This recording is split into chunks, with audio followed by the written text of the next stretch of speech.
Iran Israel ମଧ୍ୟରେ ଯୁଦ୍ଧ ବିରାମ ପରେ ଟ୍ରମ୍ପଙ୍କ ବଦଳିଲା ସ୍ୱର।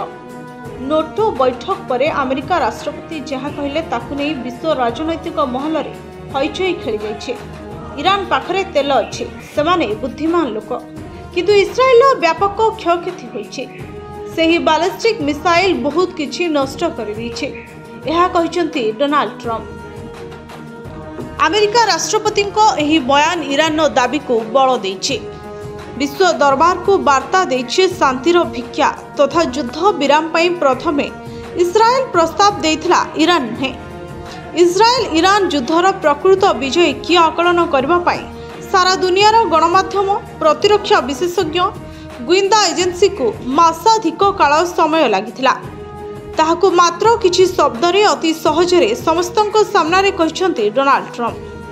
दीर्घ दिन हला शैतान कहि आसुथुवा ईरान प्रति हठात ट्रम्प को स्वर बदली जावा समस्त को आश्चर्य कर देइछे।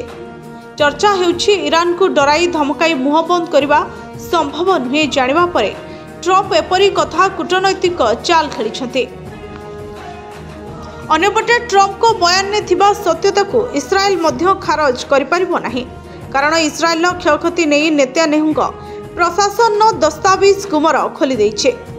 इस्राएल टैक्स अथॉरिटी अनुसार क्षतिपूरण पाइबाकू 38,700 आवेदन होइछे।